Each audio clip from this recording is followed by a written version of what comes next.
All right, welcome back. Well, that is what we're focusing on this morning, that commentary from the minister. And talk about Fashua, as you've seen, that joins us this morning. He's an economist. Good morning. Thank you for coming on today. Thank you very much, Chamberlain.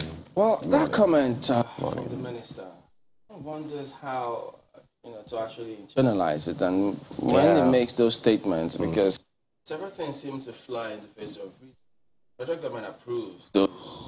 A lot of those approvals for the airports and some of those comes from the federal government. So when the minister says this shouldn't be, it raises huge questions, maybe from some of the people. How do you perceive it, for instance? You can imagine the kind of reactions that will come from the state government, maybe from today.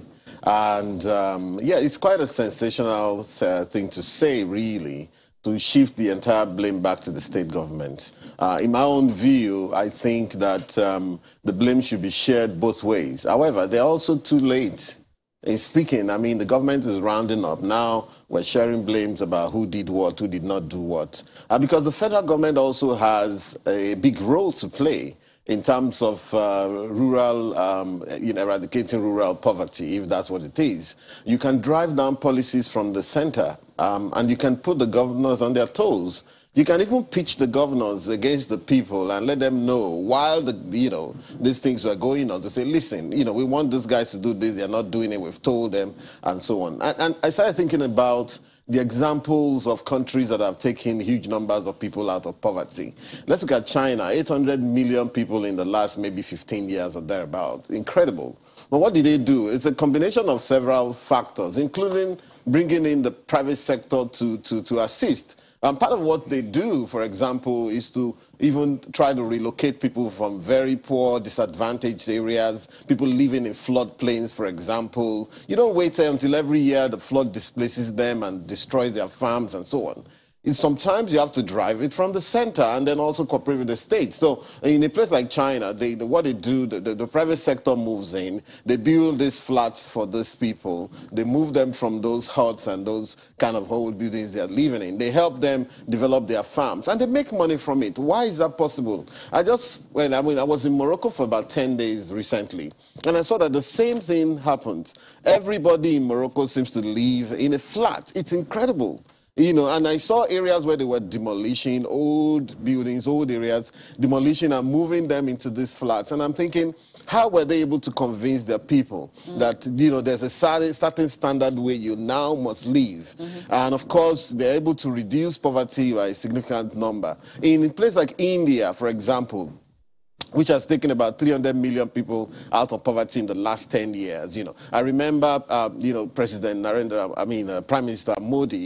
Modi, launching what they call Swachh Bharat, which was Clean India. And then he convinced the rural people that rather than the Indians are fond of their gold, rather than the ladies keeping the gold, why don't you build a bathroom in your house? Because rather than go inside the bush every time, and so listen, we need big ideas. We need big ideas, and for me, we haven't seen any of those big ideas in Nigeria of late. Since the return of democracy, even in the military era. I think that a lot of our leaders are still stuck, in that old way of thinking, and we need new ways of thinking about these issues. Would you really say that we really haven't seen big ideas? Because one of the things that, at the start of the Buhari administration that they wanted to tackle was poverty, out-of-school children, for instance. And one of the things that they launched was the school feeding program. And I think in one of the states to push that, even before the federal government started it, was the Kaduna state government. It couldn't go forward because it lacked funds, and I think it had to wait until the federal government stepped in again, and then they were able to move on from there.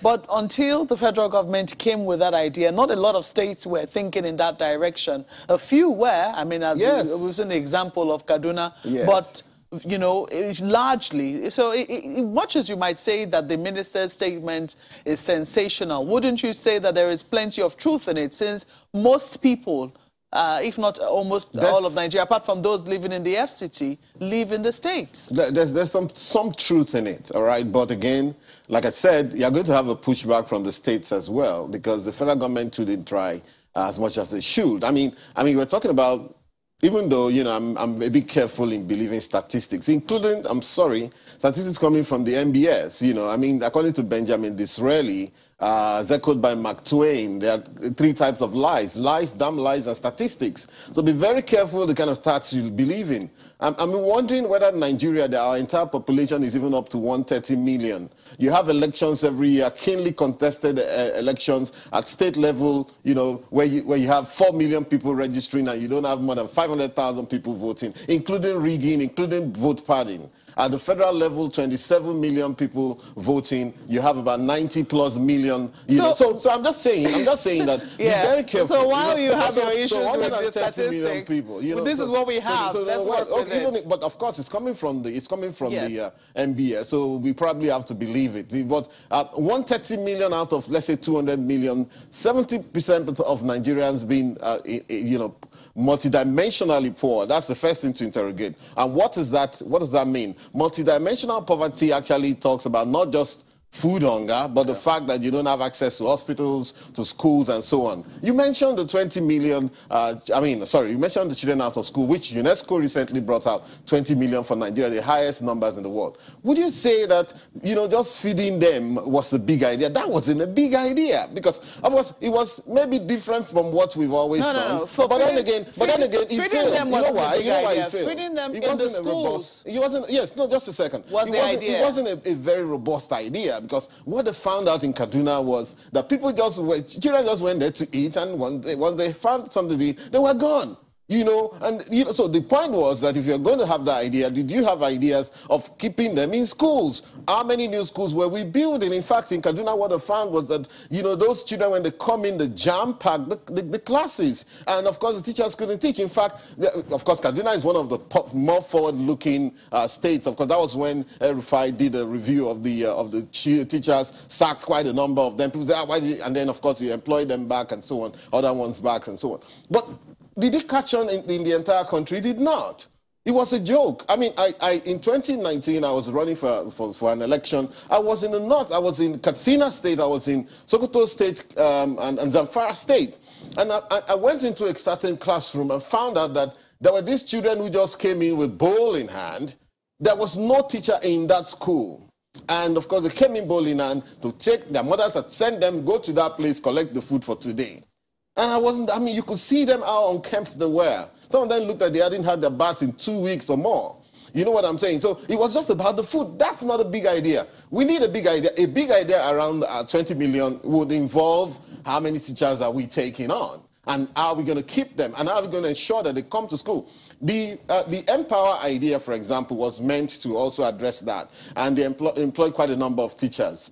However, what we found out was many people who took the Empower deal of 30,000 naira per month, already had a job elsewhere. They took that one as a deal. Some guy even did a report on it to say he tried the system, he saw that it could work. And then they shared that 30,000 with the principal. It was a joke. So if you want to have a good idea, you also have to have a way of monitoring the idea. They should go and check what happened with Swachh Bharat. 90 million toilets were built in India. That's a job for plumbers. That's a job for maintenance. That's a different, in fact, Bill Gates went there and called it the biggest behavioral change program in modern history. Listen, that's the kind of thing we need. I mean, go to that Morocco and find out how they've been able to do it. When you get into Casablanca, you see rows and rows and rows of flats. So and here we are. So just a second, Chamberlain. The point being also that you're talking about Bayelsa. Yeah. People are still living in those very vulnerable areas. In the places where they found crude oil, in Pennsylvania and all of that, the first places where they found crude oil, including Baku in Azerbaijan at the turn of the 20th century, 1900 and so on, many of those areas, they had to evacuate people out of there. But in Nigeria, nobody's even thinking about that. If you talk about that, you say, well, it's our ancestral land. You cannot move on. So the question comes to, have we agreed that we want to be Nigerians, first and foremost? If we want to be Nigerians, you will not see anything wrong in moving someone from Bayelsa to somewhere in Rivers, somewhere in Delta, or somewhere in Kogi State and say, listen, this is your new place to live. That place is a disaster zone. The government has to do something about it. So from what you've seen, what then would you say is the missing link here? Why are we not able to do some of these things? I think politicians, they go on a trip. When they get there, they see all those large monies. Everybody goes on a trip. When you start to aggrandize yourself, you forget the work that needs to be done, and nobody is bringing any new ideas, and the ideas are not tested. So that's it. So whether at the federal level or the state level, the failures are there. We don't wait until now. You know, and in fact, the point is this: for a place like, let's say, for example, Rivers State, because I heard about why people building, you know, flyovers. Look, the concept being that maybe for the governor, you know, the option is, do I take this money to the rural areas and just spend it there or something, you know? And of course, when you go to the rural, they tell you, look, we are hungry. And you may end up spending that money and people just use the money to eat. Or maybe, of course, you can also do rural roads, you know. And, of course, in some of those, in the places like Rivers, there are rural roads, I must say. The only problem they have, maybe the riverine areas, the places where you have to access via boat and so on, you know. So, but there are rural roads. So those flyovers are not waste.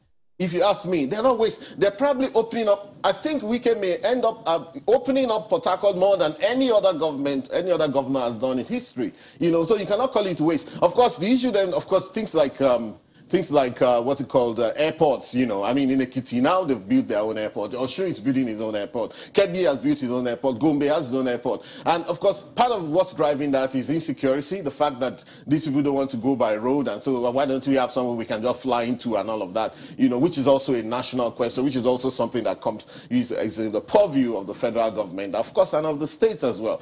What I don't usually like is when most of them will first of all list new government houses, new presidential lodge, new governor's lodge, new secretariat. Those ones, I think we should do less of those. The question is, I think that's what, I'm not not the biggest fan of Minister Agba, but I mean, looking at what he's talking about in terms of the priorities, because we know that resources are scarce, and that, you know, at the end of the day, what you need to do is prioritize what you consider most important, not just to the governor, but to the people who the governor wants to serve. So in terms of what we have seen for many governors as their priorities, would we say that tackling the soft things, because oftentimes the indices of poverty are usually not the kinds of things that you can touch. They're not the kinds of things that people can come to your state immediately and see.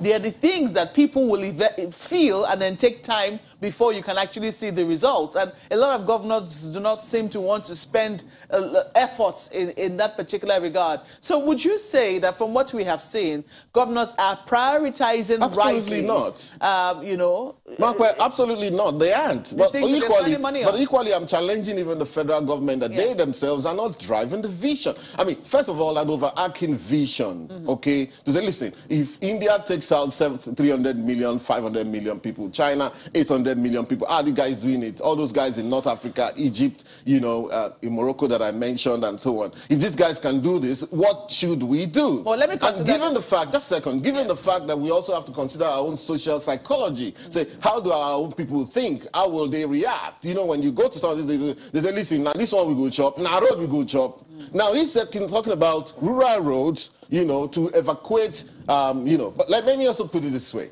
Part of what, you know, the issues are regarding evacuating farm products. Most of the farm products, actually, yes, of course, I don't think it's up to 60% that goes to waste. So I think I have a problem with that statistics as well. Give it 30%, maybe 20%. But the big issue is that oftentimes, you know, there are these big farmers, usually from foreign countries, who go to these big traders and wholesalers, who go to the farm gate and buy from the farm gate. So they tell you, listen, this farmer, you know, if he gets 100,000 today, he's happy because 100,000. And none of us thinks for those very small people. I've challenged many of our economists before. When we hold our big seminars in the Hilton and all those places, we don't think about these small people. And the burden we put on them, even we cannot cope with those burdens. We expect that they will sell whatever it is they're selling. Go to the yam market in Lafayette, in Lapai here, in Niger State. You see the biggest yam market. Do you expect that they sell all of that yam, make their money, and manage themselves between now and the next harvest season? And usually when the harvest season, the prices drop. So the government, the federal government, of course, I must give that to them. They brought out this policy. I don't know how much they have operationalized it now. That, listen, there's a limit to what you can buy from the farm gate. Because what we find out that, I don't want to mention the names of countries that do that, the nationals of those countries that do that. They go to the farm gate, they buy for cheap. Then the moment they buy, those goods become worth times 10 in their hands. Go to Kano, you know, go to the grains market in Dawano in Kano, you will see the kind of things I'm talking about. There are even warehouses that they have special machines that they process those goods, sesame seeds, cashew nuts, and so on, you know, that they process for themselves. By the time they take it from here, take it to Dubai, repackage it, They won't even put made in Nigeria on it anymore. And these things are controlling times 30 the price. Now, so there are several things, and that's why government is talking about commodity boards coming back in. You know, you have to have a limit on what you can process at the farm gate and what have you. So it's a combination of several things. Look, it's about the seriousness and the ability to go the long haul. And the fact to say also, listen, you know, but by the time a governor comes in and say, listen, I need a 30-car convoy, you know, you're spending several billions on yourself already. Oh, I don't like this governor's house. I need to have a mansion. You're spending several billions on that. Before you know it, you don't have anything. But, of course, the federal government equally has a role to play. And this is to the government that is coming. This present government has done their time, give or take. The next government that's coming, are they learning from what's going on? Are you going to wait until the end of 8 years to now say you're passing the buck to the states and whoever has done that? Do we even ever learn? Big question, but let me consider the flip side of that argument, because I know that on more than one occasion we've had you know, calls to ask a governor or two as to whether or not, you know, they are really thinking that this is what the people need. Now, they always argue that if they do not do these things, investors will not come. The people to provide the real jobs will not come to their state. So if they're not, for instance, providing airports, building the flyovers, making sure. So how do we then begin to balance? Because whilst we need the infrastructure, it certainly costs a lot of money. It does. To build. And at the same time, if you do not have it in place, you know, you might not be able to invite the right set of people to come to your state, make it attractive enough. At the same time, the people are hungry. The people people's children need to go to school. They need to be going to the right hospitals. What do governors then do to make sure that there is a balance? Mark, a lot of the problems we have in Nigeria are managerial. Everybody is going on for a leadership training, right? Most of our problems are managerial, you know, and managerial to the extent that we have built this road, can we maintain it? I mean, we are building all those roads. Villagers will dig the roads across and nobody talks about it. I saw one of those happen in Osun State over this weekend. You know, there was an accident, a child was knocked down, and the next thing was that the villagers, they dug the road about 2 feet wide and 2 feet deep across in 2 places. They damaged the road, right? So the point now being that, look, you know, we have all of these managerial issues to take care of, you know. How do we go forward? You know, so now one of the things I tried to say earlier on was this. If you look at the experiences of poverty eradication in recent times, it also involves the private sector. As you rightly said, you know, you need the private sector to come in. You need those airports. There's nothing wrong if every state in Nigeria owns an airport. You know, I mean, by now, it's the next level. It's what we have to get used to. You know, and of course, the investors have to come. As a federal government, it's a federal government, you know, cup of tea, if you ask me, to go to those private sectors and say, listen, look at India, look at China, look at this, look at that, look at Morocco, look at Egypt. The private sector has a role to play in, and there's money to be made. So I tell you what, the problems we have today are also opportunities to make money. I look at it in 2 ways, you know, to say that, look, you want to eradicate poverty, you want to change the mindset of people, because many times when you want to help the people, they are the biggest impediments to you helping them, because there's a certain way to think. So what do? I mean, here we are, Chamberlain, we talk about there's no jobs in Nigeria and so on. Who's going to teach those 20 million children? That is jobs for teachers. I'd employ 500,000 teachers tomorrow to take care of those ones. Social workers. We don't even have any in this country. I watched a documentary in an airline coming back from Ethiopia the other day, and you know about the foster care system in America. Tremendous numbers of jobs for graduates, and here we are.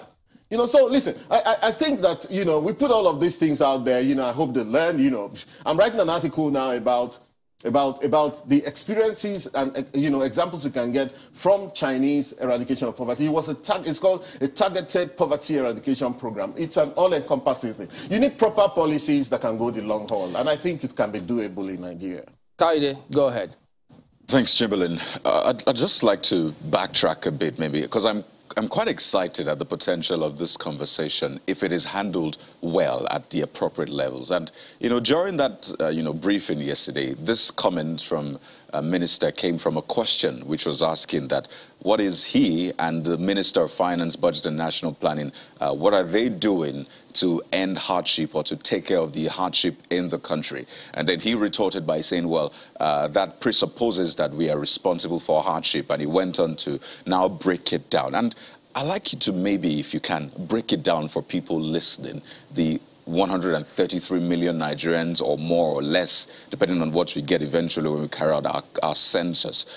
Who is meant to do what in the scheme of things? What is the role of the federal government, the state government, the local government in ending hardship, poverty, whatever name you want to give it, so everybody knows at least their responsibility and people can begin to now say, wait, you're failing in that duty which is yours primarily, or at least maybe it is shared. So can we maybe delineate and understand who is meant to do what?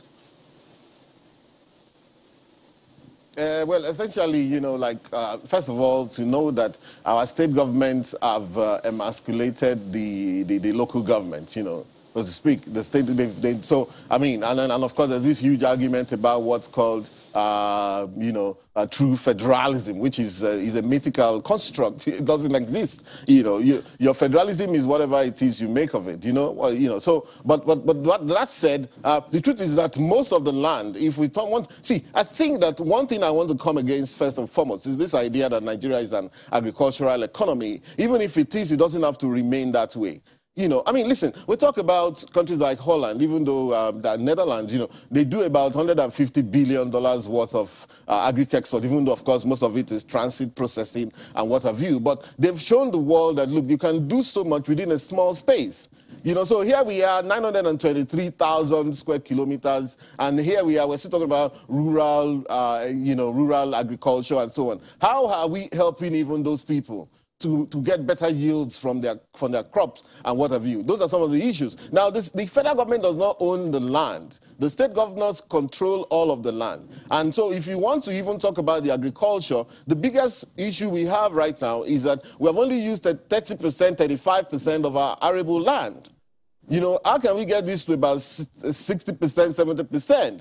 So you need land clearing on a mass scale. It cannot be done by the farmers if you want to, you know, help them. But if you are clearing those land, are you clearing for subsistence farmers, or you want to bring in industrial agriculture? Then if you want to bring in industrial agriculture, you are now thinking, okay, what do we do with these people? So that it doesn't end up like the case, what we have in places like Kenya, whereby the indigents become mere laborers on their own land for big guys who can buy up all of the land. So, of course, so in terms of that, I think that we need a different paradigm in terms of thinking about our people, the poor people, you know, thinking about agriculture. What do we want to achieve with agriculture? By now, we should be thinking about, listen, we can't even feed ourselves.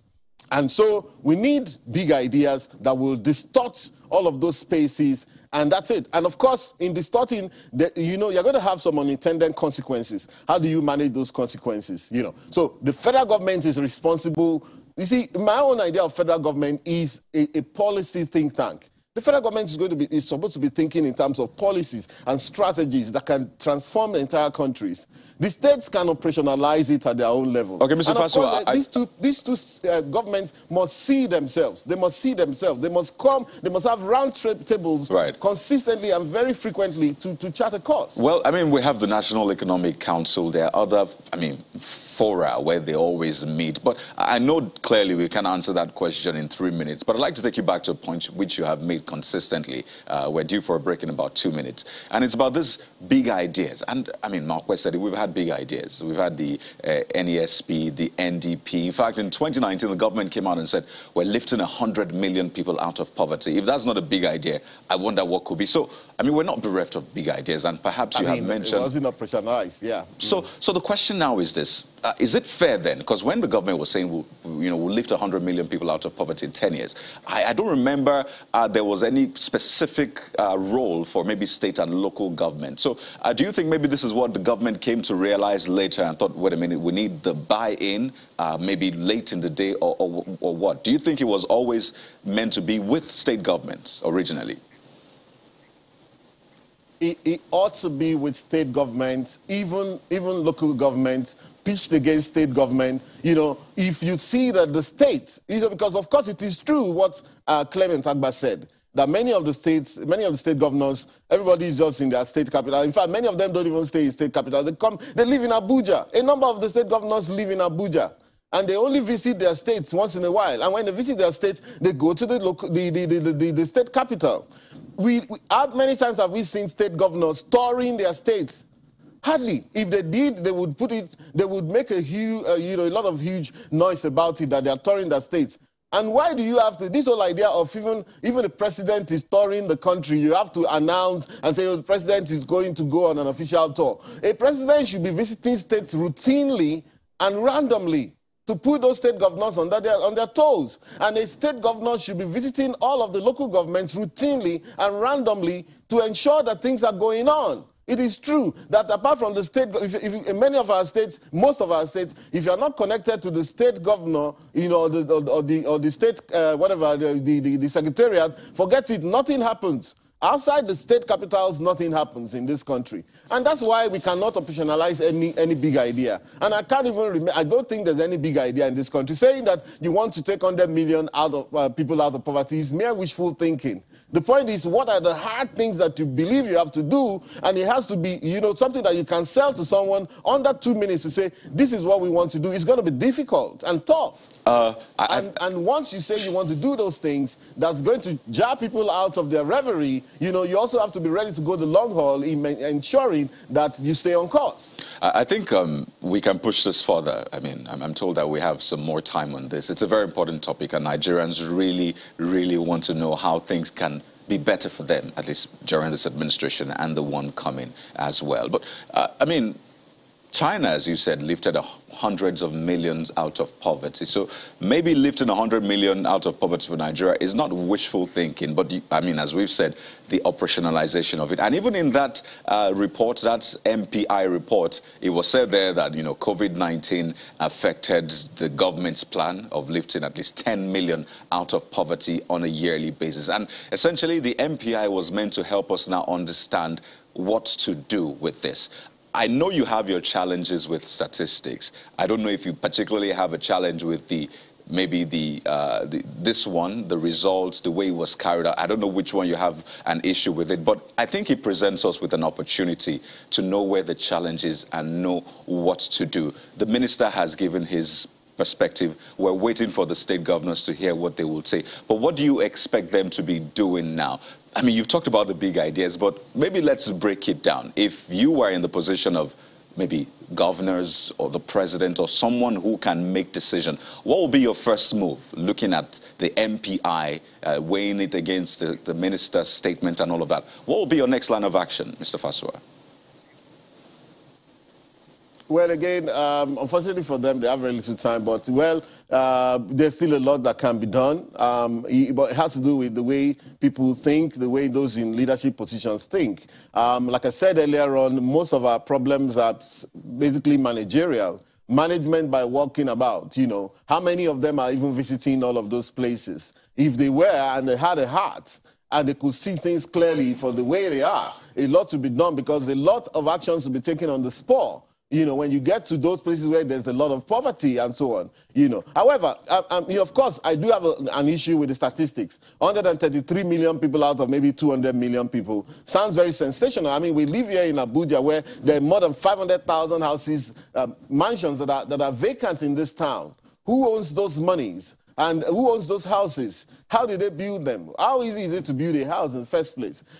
So there's riches in this country. There's liquidity, but we need to unlock that liquidity. And I'm saying that, okay, fine. Let us think in terms of how the private sector can get involved. Okay, let us bring big ideas that can actually even speak to our social psychology as a people to say things don't have to continue like this. Let me tell you what, poverty is also a mindset. The biggest impediment in poverty is the poor themselves. It's about, if you are ready, that's why you see that people are very comfortable living in all of those, in those quality conditions. They don't even see what you're talking about, so you have to give them new eyes to see. And of course, a lot has to do with communication. So I don't know if there's much they can do between now and the time the government rounds up, but for those who see within themselves, this is the time. They can actually, a few of the governors can actually make some mark just moving around their states, actioning little things. Oftentimes, little bridges. Mere culverts will solve a lot of problems. And in places where we have done infrastructure that even our people have destroyed it. You know, those are the kind of things that we're talking about here. And even at the presidential level, there's a lot the president can do, moving around, or even the vice president, moving around the country to give a few ideas and say, well, why don't you do this? Why don't you do that? You find that. And of course, they can also begin to appeal to the private sector to look at some of those examples I spoke about earlier and say, listen, there's money to be made. In a place like that Morocco I spoke to you about, for 20,000 naira equivalent, you can stay in one of those flats with your family, 20,000 naira equivalent, and pay every month. And somehow you pay, of course, you pay to own or rent to own or whatever they call it, you know. So if it can be possible right here on this continent in Africa, why not Nigeria, where we say we are the so-called giant of Africa? You know, even the little things before the big ideas, if we focus on those little things and do them right, yes, we will go very far. For instance, take a look at federal government colleges. They're badly run. Yes. Take a look at federal government universities. They have their own challenges. The federal government hospitals too, they equally have a lot of challenge. So it's not that the federal government is so fantastic in some of those areas as we've seen. Absolutely. For the state, and they have to take their hands off a few things. Total ownership, for example, total ownership of a university by federal government is a colonial idea. Is a colonial hangover and a military hangover. When the colonial powers were leaving, they felt, and you have to give it to them. They felt, oh, these people, we're going to leave them. I think they need university. So they set up University College Ibadan, affiliated to University of London. And before you know it, okay, I think they need another one. Let's give them University of Ife and so on. You know, but the idea that the federal government should be running a university directly and creating more and more, hundreds of them. In fact, it subsumes and kind of subsumes even the intellectual power that those universities should have. Is it really a bad idea? You know, if you look at Qatar, China, state-run institutions are doing it differently. States. I did my research, found out that in the federalism, in any federalism, especially the one we copied, the United States, there's no federally run university in the United States. Yeah. However, that doesn't mean that the federal government cannot give grants to universities. We don't need more than a TED fund. That TED fund, to take care of universities, we don't need budgeting for universities direct. The universities, if I had my way, the professors should be thinking about how to buy over those universities from the federal government and look at how those universities can make profit. They should. Oh, dear. They should buy, what they call management buyouts. You know what I'm saying? Because the intellectual power of the universities are subsumed to political power. Now, because you know that if you don't say the right thing, the federal government won't give you the kind of money that you want. So that is why this country is not growing, because countries grow on the level and the force of intellectual power that comes from it. Well, both the federal, state, and local governments have got to be held accountable for all of these matters. Nobody can pass any buck amongst themselves. They are all responsible, so they need to do better. Well, thank you for coming on, Togbe Fashara.